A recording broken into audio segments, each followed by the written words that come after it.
Welcome to Sabbatical 101. My name is Bethany Walensky, and I'm an associate professor at Michigan State University.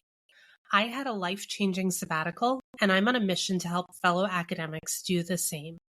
This podcast is a resource for all things academic sabbaticals. Each episode will provide you with inspiration and insight into the sabbatical planning process, regardless of your institution, discipline, length of sabbatical, or where you plan to sabbatical. I'm so excited to have you along for the ride. Hi again, everyone, and thanks for listening to Sabbatical 101. Today I want to talk about sabbatical rhythms and routines. Cultivating new rhythms and routines is important for any sabbatical, but I think it's especially important to think about doing this with intention when you're planning a sabbatical at home. One of the best things about a sabbatical, at least in my opinion, is that the time away from teaching and service provides an opportunity to have a different cadence to your days and weeks. There are fewer meetings, no grading, and hopefully fewer student emails and requests for your time. As I've said before, I think a sabbatical at home can be just as transformative and life-changing as a sabbatical away. However, I do think it requires a different approach to planning. If you're not changing your physical location during sabbatical, it can be so easy to treat the time like any other semester, just without the teaching and service responsibilities. That approach may work well for some people, but my guess is that if you're listening to this podcast, you're looking for something more from your sabbatical. And if that sounds like you, then I want to share a few tips for how you can intentionally cultivate new rhythms and routines during your sabbatical so that it feels like the break you need and want. First, I think it's really important to be clear about when your sabbatical is going to start and when it's going to end. Figure it out and put those dates on your calendar and in your out-of-office email response. Then, once you've determined when your sabbatical will officially begin, decide how you're going to mark the start of your sabbatical. Your start of sabbatical ritual can be as big or small as you'd like, but what's important is that you signal to yourself and maybe others that you're now on sabbatical. So for example, one of my clients, Jen, spent a few days on her sailboat to mark the start of her sabbatical. And another client, Heather, is going to Fiji for a research trip at the very beginning of hers. You don't have to go to Fiji, but you could think about things like a weekend getaway, a special dinner, or a self-care ritual you enjoy, like getting a massage or a manicure.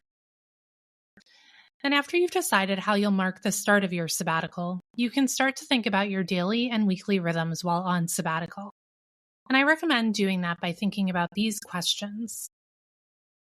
First, how do you want to feel at the end of your sabbatical? What could you do on a daily or weekly basis that would help you achieve that? Many of my clients want to feel rested and clear about where they're going in their career after their sabbatical. To achieve this, they build in time for relaxing morning routines, like enjoying a cup of coffee by the fire after dropping kids off at school and before starting a daily writing practice. They also decide to commit to regular self-care routines, and they create boundaries around their work time. So for example, some have decided to write for 2 or 3 hours each morning and then take the afternoon off. They've also decided to set boundaries around how many days a week they'll work or how often they'll engage with their work email. So you can think about what could your days and weeks look like on sabbatical that will help you achieve the goals that you've set for yourself in terms of your own personal rest, relaxation, rejuvenation. The next question you can ask yourself is, what are the things that you like to do that usually get pushed to the margins or even abandoned during the academic year? So that might mean making time for a hobby or interest, spending more intentional time with friends and family, traveling, cooking dinners. Sabbatical is such a unique opportunity to devote more time to the things you love, but that opportunity can slip away easily if you don't plan with intentionality. I'll give an example here from my sabbatical. So I've talked before about how we spent the first semester of my sabbatical in France, and it was really easy in Bordeaux to have a different rhythm and routine. Being in a new place really necessitated that. So while I was doing some of the normal things of daily life that I do in Michigan, like grocery shopping and taking the kids to school, I also spent a lot of time exploring the city, having lunch or coffee with friends, and training for a half marathon, which was one of the things that I really wanted to do on my sabbatical. I was worried that when I got back home, I would just kind of default back into my regular mode and spend my days working in my basement where my home office is. So in order to make sure I didn't do that, I was returning to Michigan during the coldest and darkest time of the year. I enrolled in a pottery class. I have not ever done pottery before. I think I took a ceramics and sculpture class in high school, but I was intrigued by it, and I thought it would be a great way to have a creative outlet, most importantly, to get me out of the house once a week, and also to have something that was not work-related that would require my full attention.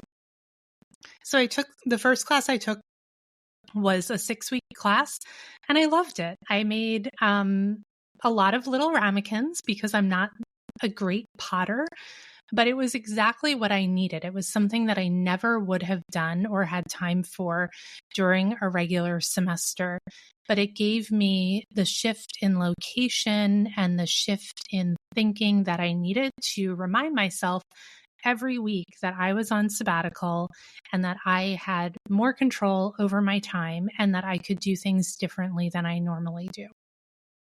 So I would encourage you to think about how you can center your own interests and the things that you like to do, but don't usually have time for while you're on sabbatical. It's just such a great opportunity to have that spaciousness in your schedule, but it can be easy to miss out on that opportunity if you don't think about it ahead of time and commit to making time for the things you like to do. And then the third thing you can do is ask yourself, what do you want a typical day on sabbatical to look like? So for this question, I have my clients map out what they think they'll want to do in the morning, afternoon, and evening while they're on sabbatical.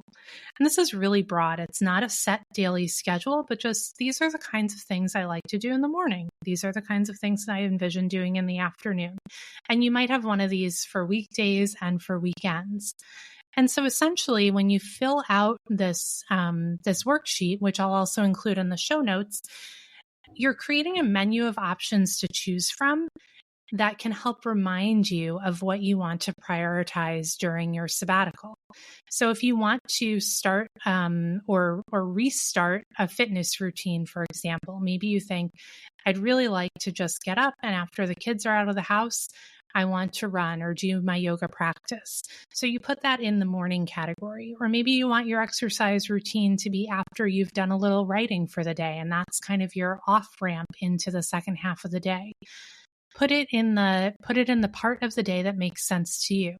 If you're someone who likes to write first thing in the morning, put your writing there. If you want to have coffee with friends in the afternoon, put that in the afternoon column. So this exercise really gives you clarity about how you want to spend your time during sabbatical, and it'll help give you a clear roadmap to ensure you're creating the rhythms and routines that you want and need. I hope this episode is giving you some ideas for how to cultivate different rhythms and routines during your sabbatical. You can check out the show notes if you'd like to download a worksheet with these prompts to help guide your planning. Like I said before, a sabbatical at home can be just as transformative as a sabbatical away, but it requires a different approach to planning. If you can spend just an hour or two thinking about these ideas and responding to these prompts, it will really help ensure that your sabbatical is the break that you need. I hope you found this episode of Sabbatical 101 helpful and inspirational as you think about your own sabbatical. If you want to read more about sabbaticals or get even more support for planning your own life-changing sabbatical, head over to my website, www.bethanywolinsky.com, to read my blog and for more information about my sabbatical coaching program.